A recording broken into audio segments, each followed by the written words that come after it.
नमस्कार,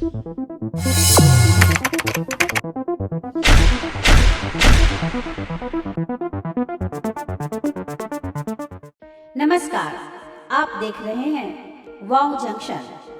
आज के वीडियो में बहुत काम की बात बताने वाली हूँ। आधुनिक समय में किराएदार और मकान मालिक व्यवस्था अधिक देखने को मिल रही है, क्योंकि शहरों का विस्तार हो रहा है। शहरों में दूसरे शहर के लोग आकर रह रहे हैं, जिससे वे किसी मकान में कुछ समय के लिए किराएदार के नाते रहते हैं। किसी संपत्ति के मालिक के लिए भी यह एक अच्छी आय का साधन हो सकता है। संपत्ति के मालिक अपनी संपत्तियों को किराए पर देकर एक बेहतरीन आय अर्जित करते हैं। किराया अनुबंध एक कानूनी विषय है, तो इस पर सभी कानूनी जानकारियां उन व्यक्तियों को होनी चाहिए जो किसी संपत्ति को किराए पर देते हैं और जो किसी संपत्ति को किराए पर लेते हैं। समाज में एक भ्रांति हमेशा से बनी हुई है कि किराएदार मकान मालिक हो जाता है, जबकि कानून में इसकी कोई व्यवस्था नहीं। किराएदारी कानून भारत के सभी राज्यों में अलग अलग हैं। इन्हें कंट्रोल करने के लिए अलग अलग राज्यों ने अपने अपने कानून बनाए हैं, पर संपत्ति हस्तांतरण अधिनियम एकमात्र एक ऐसा कानून है जो समस्त भारत पर एक जैसा लागू होता है। इस कानून के अंतर्गत पट्टा के विषय में उपबंध दिए गए हैं। यही पट्टा किराएदारी होता है। कोई भी व्यक्ति जो किसी दूसरे व्यक्ति से कोई जमीन या मकान किराए पर लेता है, वह जमीन और मकान का मालिक कभी भी नहीं हो सकता। किसी मकान या जमीन पर 200 साल तक भी रहे तब भी वह उसका मालिक नहीं हो सकता।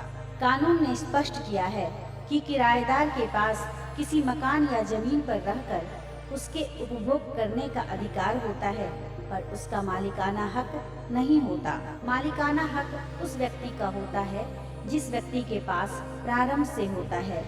किराएदारी के अंतर्गत केवल जमीन या मकान का आधिपत्य सौंपा जाता है, उसका मालिकाना हक नहीं दिया जाता है। इसलिए यह स्थापित नियम है कि कोई भी किराएदार कभी भी किसी संपत्ति का मालिक नहीं हो सकता।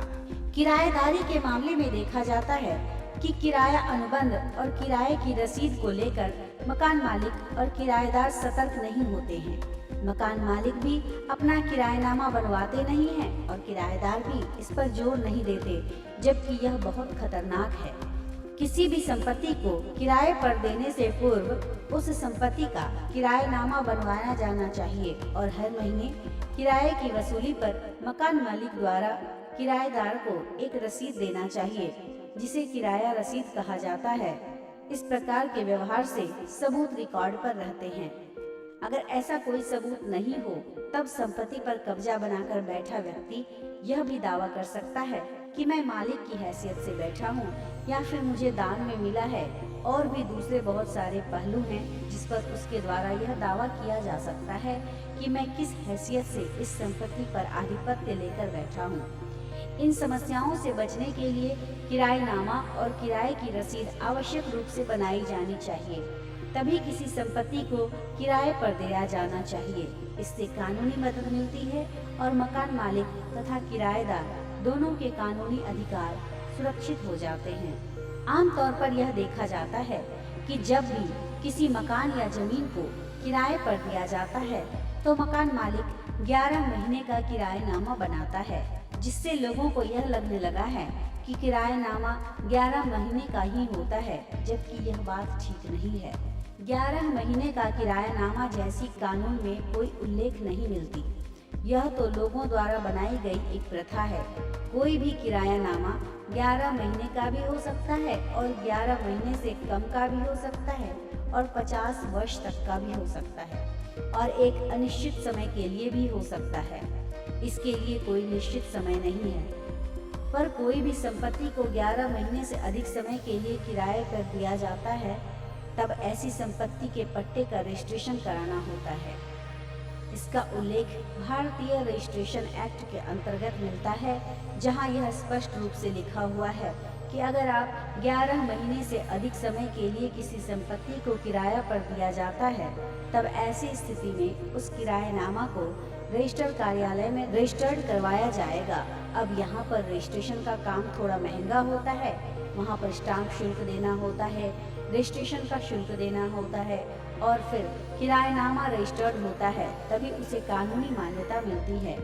यहाँ पर लोग किराएनामा की रजिस्ट्री से बचने के लिए यह विकल्प इस्तेमाल करते हैं कि किराएनामा को 11 महीने से अधिक का बनाते ही नहीं और किराएनामा में यह लिख देते हैं कि 11 महीने के बाद किराया कितना रहेगा और हर साल किराए में कितनी बढ़ोतरी होगी। इससे यह स्पष्ट हो जाता है कि एक बार किराएनामा बना लेने से अगली बार बनाने की आवश्यकता नहीं होगी और अगली बार मौखिक रूप से ही किराएनामा रहेगा। एक बार का किराएनामा साक्ष्य रूप में काम आ जाता है। इससे यह स्पष्ट हो जाता है कि किसी संपत्ति का कब्जा किसी दूसरे व्यक्ति को एक किराएदार की हैसियत से दिया गया है और उसमें एक निश्चित धनराशि मकान मालिक द्वारा तय की गई है, जो किराए के रूप में किराएदार द्वारा दी जाएगी। इसके अलावा 11 महीने के किराएनामा जैसी कोई भी चीज कानून में कहीं भी उपलब्ध नहीं है। यह केवल रजिस्ट्री से बचने का एक उपाय मात्र है। किराएनामा को 1000 या कम से कम 500 के नॉन जुडिशियल स्टाम्प पर लिखकर किसी नोटरी वकील से तस्दीक करवाया जा सकता है। उसकी तस्दीक करने से इस किराएनामा को कानूनी मान्यता मिल जाती है। अंत में हम यह स्पष्ट रूप से कह सकते हैं कि किसी भी संपत्ति का किराएदार उसका मालिक तब तक नहीं हो सकता जब तक वह संपत्ति को खरीदता नहीं है या दान के रूप में या वसीयत के रूप में हासिल नहीं करता है। केवल एक किराएदार की हैसियत से वह संपत्ति का मालिक कभी नहीं बन सकता। यह जानकारी आपको कैसी लगी कमेंट्स में जरूर बताइएगा। और अभी तक आप सबों ने हमारे चैनल को सब्सक्राइब नहीं किया है तो हमारे YouTube चैनल वाव जंक्शन को सब्सक्राइब करें और बेल आइकन को जरूर प्रेस करें ताकि इसी तरह के फैक्ट, नॉलेज और इन्फॉर्मेशन के वीडियोस आप तक सबसे पहले पहुंचे। और हाँ, हमारे फेसबुक पेज वाव जंक्शन को लाइक भी कर दें। धन्यवाद।